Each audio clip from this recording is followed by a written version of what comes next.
Halo pemirsa dimanapun berada dari Sabang sampai Merauke, dari Miangas sampai Pulau Rote. Apa kabar Anda?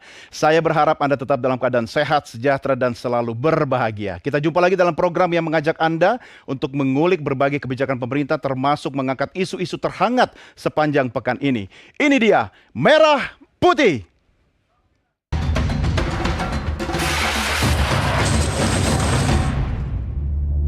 Modus para preman ini melakukan penguasaan lahan.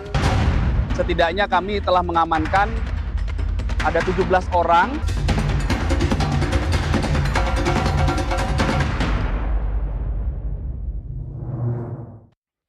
Berantas preman berbaju ormas, topik diskusi kita malam ini. Anda mungkin mengikuti beragam pemberitaan melalui media bahwa aparat kepolisian kita saat ini sedang gencar-gencarnya mengejar, memberantas oknum orang-orang yang berbaju ormas tetapi merugikan masyarakat kita. Inilah yang akan kita diskusikan sepanjang program Merah Putih malam ini. Anda bisa menyaksikan program Merah Putih selain di layar Nusantara TV, saksikan juga live streaming di channel YouTube official Nusantara TV. Jangan lupa like, share, subscribe, dan apabila Anda ingin memberikan pertanyaan atau komentar kepada para panelis kami malam ini, silakan tuliskan di kolom komen. Kita bertemu dengan narasumber yang menjadi panelis kita pada episode malam ini. Di sebelah kanan saya perkenalkan Wilson Koling, Ketua Tim Hukum dan Advokasi Grip Jaya. Bang Wilson, apa kabar? Baik. Semangat ya? Semangat. Oke, terima kasih sudah bersama kami. Kemudian di sebelahnya ada sosok yang sudah tidak asing lagi, sering juga berdiskusi dengan kami, Komisaris Jenderal Purnawirawan Ugro Seno, Wakapolri tahun 2013-2014. Jenderal, apa kabar? Kabar baik, selamat malam. Sehat Pak Ugro? Alhamdulillah. Terima kasih Pak Ugro. Dan di sebelah kiri saya, panelis kita berikutnya adalah Wakil Ketua Komisi 2 DPR RI, Zulfikar Arse Sadikin. Pak Zul, apa kabar? Baik, Bung Doni. Sehat Pak. Wilson. Oke. Terima Nusantara kasih. TV. Siap, terima kasih. Dan di sambungan Zoom kami juga sudah terhubung dengan staf khusus Menteri Hak Asasi Manusia Thomas Suwarta. Pak Thomas, apa kabar? Mas Doni, selamat malam. Selamat malam. Terima kasih sudah bergabung bersama kami. Baik, kita langsung mulai diskusi. Tapi bapak-bapak yang di studio, saya ingatkan suara Anda bisa terdengar lantang kalau mikrofonnya didekatkan ya. Jangan lupa. Iya. Jadi jangan anggap ini kita sedang nyanyi karaoke ya, Bang Wilson ya. Oke, baik. Makin jauh makin merdu bukan? Jangan Oh, Pak. Karena yang Anda lakukan malam ini semua adalah Vox Populi Vox Day, Oi. suara rakyat, suara Tuhan. Mari kita diskusi sama-sama. Tapi agar diskusi kita lebih hangat dan menarik, mari sama-sama kita simak dulu tayangan yang berikut ini. Assalamualaikum warahmatullahi wabarakatuh. Kami dari Laskar Merah Putih yang Berdasarkan data yang dihimpun Kementerian Dalam Negeri per 5 Maret 2024, tercatat setidaknya ada 554.692 ormas di Indonesia. Namun sayangnya tidak semua ormas menjalankan fungsinya sesuai dengan tujuan awal pembentukannya.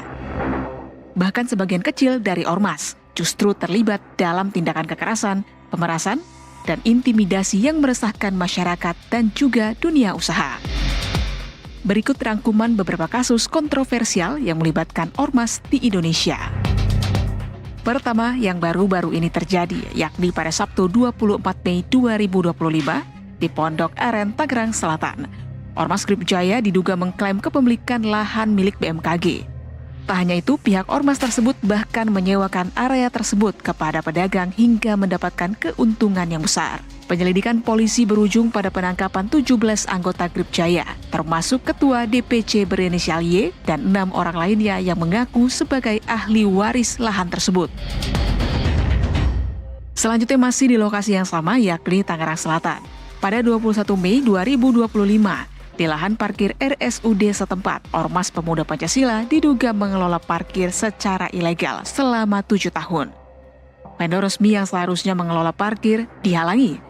Kini 31 anggota Pemuda Pancasila telah ditetapkan sebagai tersangka dalam kasus ini, termasuk ketua Ormas yang kini ditetapkan sebagai DPO.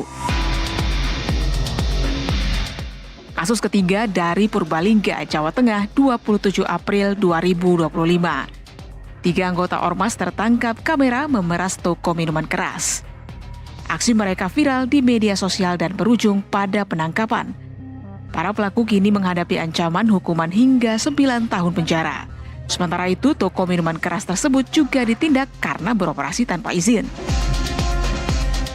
Masih terkait aksi pemerasan, kasus keempat terjadi di Permata Pamulang, Tangerang Selatan 14 Februari 2025. Dua orang yang mengaku merupakan anggota Ormas memeras seorang guru marching band dan anak TK sambil mengancam dengan senjata tajam. Saat ini keduanya didakwa atas tindak pengancaman dan perusakan. Pada 26 April 2025, Ormas Grip Jaya menyegel pabrik PT Bumi Asri Pasaman terkait sengketa bisnis karet. Kini polisi telah menetapkan 1 orang tersangka. NTV melaporkan. Mari kita diskusi, saya ke Bang Wilson dulu. Organisasi Anda ini paling terkenal seluruh Indonesia sekarang, Grip Jaya. Coba klarifikasi dulu, kemarin menguasai lahan BMKG itu. Bagaimana tuh Bang? Oke, saya klarifikasi ya. Persoalan ini kan sebenarnya dari 2004. 2004 yang diberikan kepada kuasa hukum. Tapi rangkaiannya panjang, ada kuasa yang lain. Ada kuasa atas kuasa? Iya, ada kuasa yang lain karena mereka tidak sanggup, mereka minta tolong ke kita. Lalu kita gabung, padukan kekuatan itu. Wih, bahasanya kekuatan, Ya, ngeri iya, nih. karena banyak mengalami intimidasi oleh klien yang kita tangani saat ini. Intimidasi Dari oknum lah, tapi kita nggak usah sebut di sini ya, karena kita mulai cool down untuk berbicara hal-hal ini. Di luar sudah terlalu Jadi gaduh kan. dasarnya Anda menguasai lahan itu adalah? Oke, kalau saya diberikan kesempatan saya mau ceritakan ini. Ya. Lahan ini sebenarnya asal mulanya adalah pengadaan tanah, panitia pengadaan tanah pada tahun 64. Pada tahun 64 panitia pengadaan tanah, menurut mereka objek tanah tersebut sudah dibeli. Yang sekarang kita sengketa itu. Mereka ini siapa? BMKG. BMKG. Ya, BMKG mengatakan sudah beli. Persoalannya kalau sudah beli, artinya seluruh alas hak girik berpindah kepada BMKG. Kepada pembeli. Iya, kepada pembeli. Saat ini girik asli keterangan Lurah 2024 masih dipegang oleh ahli waris. Girik, bukan sertifikat? Bukan. Tidak ada sertifikat? Sertifikat mereka, BMKG kan lahir baru 2023. Oke. Nah, sekarang persoalan hukumnya begini. Dari tahun 64, konon katanya sudah dibebaskan. Ya kalau berbicara tentang jual beli tanah, berarti girik asli sudah ada di tangan mereka. Kan ada sertifikat. Otomatis girik gugur dong. Tidak bisa. Kenapa Karena begitu? itu kan dari panitia kan pelepasan hak harus. Oke. Ahli waris harus dilibatkan, makanya kalau pelepasan hak berarti ada surat keterangan waris. Supaya dia membayar kepada siapa? BMKG bayar kepada siapa? Oke, sebentar Bang Wilson. Saya tidak terlalu banyak pada substansi kasusnya, tetapi Anda menguasai lahan itu atas nama siapa? Atas nama ahli waris. Ahli waris Ribut dan Ibu Komaria. yang punya girik. Punya girik asli. Oke, dia memberikan kuasa kepada Tim kuasa hukum. tim kuasa hukum, Iya. bukan Grip Jaya. Bukan. Tapi yang menguasai di situ anggota Grip Jaya. Di lokasi, karena masing-masing DPC kan ada lokasi terdekat. Yang mereka yang Nah, memanfaatkan. tim kuasa hukum ini atas nama siapa? Tim kuasa hukum Grip Jaya atau orang-orang yang tergabung dalam tim kuasa hukum yang ditunjuk ahli waris? Yang ditunjuk ahli waris. Tapi Oke. bergabung di bawah satu naungan tim kuasa hukum DPP Grip Jaya. Iya. Oh, oke. Sampai di situ. Tapi kasus ini dia dibawa dari luar, karena sudah pengacara 10 orang ganti, bawalah ke kita untuk bergabung. Bergabung artinya Untuk menyatukan kekuatan kita. mengamankan tanah itu. Bukan. Kalau kami secara litigasi, tidak bakalan pengacara menguasai itu bagaimana, kan gitu.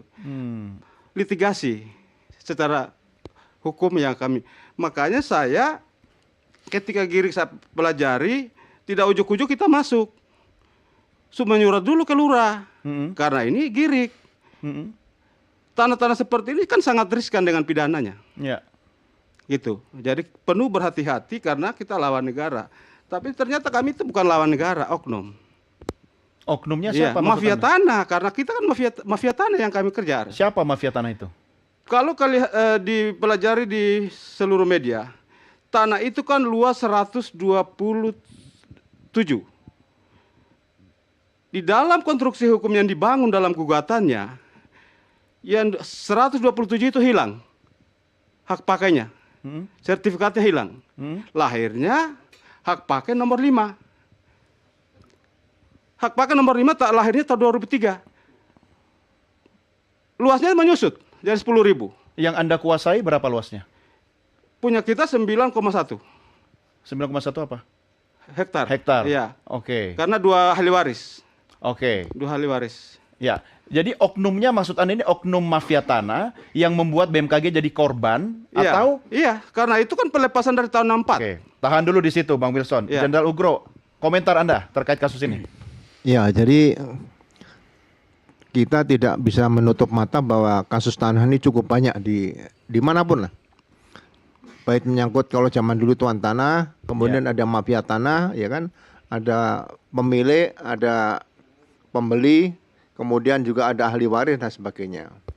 Seharusnya masalah tanah ini kan sepanjang menyangkut masalah hak kepemilikan, apa gitu HKB atau itu mungkin hak milik. Para penasihat hukum, saya mohon maaf seperti Pak Wilson ya, calling ya. Harusnya disampaikan kepada aparat penegak hukum, misalnya kepolisian atau kepada BPN. Ya. Ya. Ya kan? Ya. Nah, di sini urusan harus jelas. Jadi kalau misalnya mohon maaf kalau menggunakan kekuatan-kekuatan yang kemudian bisa menimbulkan konflik, seharusnya dihindari. Ya. Ya kan? Tapi kalau misalnya melalui pengadilan juga bisa secara keperdatan digugat dulu juga nggak ada masalah. Ya. Jadi kehadiran orang-orang yang katakanlah di luar tugas pokoknya untuk bisa mengamankan itu yang harusnya dihindari. Supaya Itu yang Anda maksudkan bukan tugas pokoknya ormas ya? Iya betul seperti itu. Tentu ya. Bang Wilson sadar soal itu, tapi kenapa melakukan penguasaan dan penggalangan kekuatan? Kenapa tidak lapor ke polisi, Bang? Saya jawab ya. Ya. Oke. Perkara ini kan sudah gugat-menggugat. Bukan rangkaian peradilan kita itu panjang. Berapa tahap sampai 3 tahap. Pengadilan tinggi, pengadilan negeri, kasasi, PK, itu panjang rangkaian. Ini belum inkrah nih ceritanya. Tahun 72 ini berperkara. Nah, sekarang pihak BMKG menggunakan yang menggugat itu adalah pihak BMKG kepada ahli waris. Gugatannya adalah perbuatan melawan hukum. Karena tanah tersebut masih dikuasai oleh ahli waris. Dan memang kecil, lahir dan tumbuh besar di situ. BMKG gugat perbuatan melawan hukum. Seluruh rangkaian gugatan BMKG tidak pernah menang, ditolak.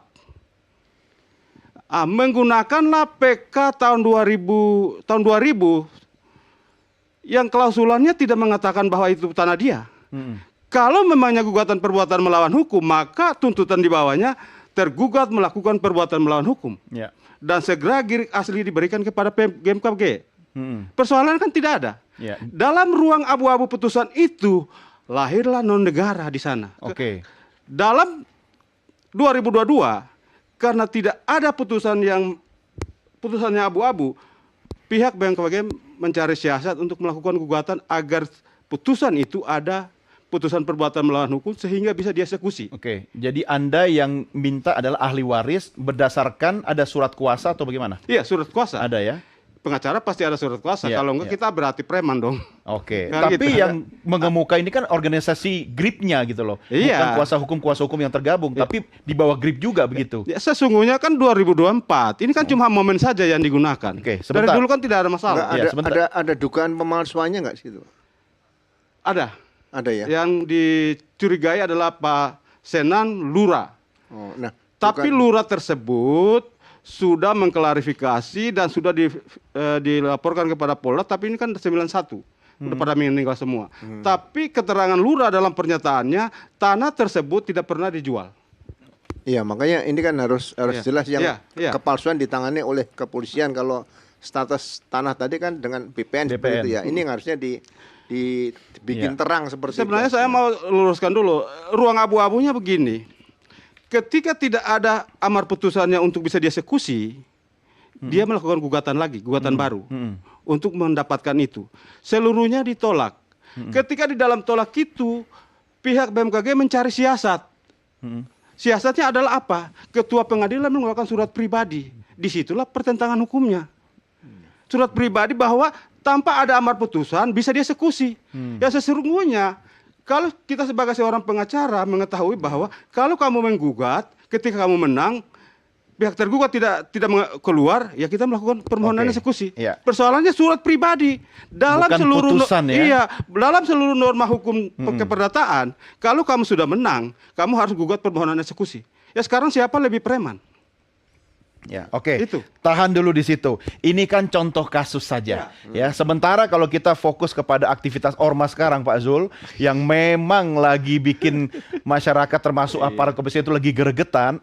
Ini contoh apa yang bisa Anda sampaikan soal negara harus hadir? Saya pikir Bung Doni mau mendalami contoh kasus itu. Saya dulu sesuai tema ya. Nanti bisa 3 hari, 3 hari kita nggak selesai, Pak Zul.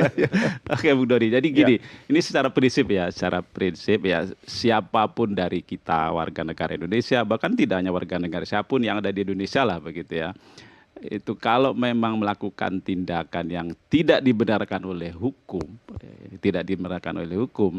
mau dia pribadi, mau dia bersama-sama tergabung dalam organisasi, mau organisasi itu punya backing atau punya nama besar, mau belum ya kan, mau beranjak gitu, mau mengatasnamakan organisasi, mau mengatasnamakan dirinya, bahkan termasuk kalau memang ada aparat yang bertindak tadi seperti preman ya ditegakkan hukum itu saja. Apalagi kita selalu teriak-teriak nih ya, kita ini negara hukum. Salah satunya itu kan siapapun yang bertindak melawan hukum ya tindak. Negara hukum, tapi hukum rimba katanya. Mungkin itu persepsi yang memang sudah menjadi fakta gitu. Tapi yang jelas apapun dan siapapun itu ya kan, kita harus berani mengatakan seperti Pak Ugroseno dulu itu yang saya lihat waktu saya muda, beliau kan saya lihat waktu jadi Kapolri, waktu di Kapolda begitu siapapun ya. Kita butuh Pak Ugroseno selanjutnya gitu. Maksudnya Anda di Polri sekarang nggak ada yang seperti beliau? Ada banyak, tapi lebih banyak lagi lebih Kenapa baik. tidak berani kalau banyak? Loh, kalau sudah tidak berani berarti soal mental ya kan. Sekarang aparat itu kan perangkatnya ada ya kan. Diberi Kewenangannya kekuasaan, ada, diberi peralatannya kewenangan. ada ya kan. Dia melakukan tindakan itu dibenar juga karena dia aparat. Ini kan soal apa ya? Kalau soal nyali, Jangan-jangan dapat manfaat, bukan soal nyali. Oh, kalau Jangan itu, sebentar, Bang Wilson, kalau itu tanya Pak Grosena kalau Ada begitu. nyetor, bayar aparat nggak? Sampai dengan saat ini saya nggak pernah bayar. Tidak ke aparatnya langsung, tapi lewat suruhannya begitu. Enggak, Yakin ya? yakin. Oke. Tapi Anda dibayar oleh siapa? Ini prodeo murni. Prodeo. Kok Prodeo? Iya. Pro bono. Pro bono. Tidak dibayar, Tidak dibayar. tapi menguasai dan membuat aset lahan itu punya nilai ekonomis. Menguasai itu begini. Jadi jangan hanya sepihak. Menguasai itu ahli waris kan belum mendapatkan haknya. Ahli waris yang menyuruh orang yang di DPC yang di sana untuk menjaga. Karena apa? Belum ada putusannya. Oke. Kalau sebentar. negara mau bayar aja. Kan itu. Oh, tapi kan belum ada putusan. Belum inkrah. Oke, tapi sebentar. kan udah dibangun. Oke, Itu. ini menarik. Saya ke Pak Thomas dulu ya, karena ini persoalannya. menyangkut hak asasi manusia dan Pak Thomas kan ada satgasnya di mana kementerian Anda juga tergabung di dalamnya.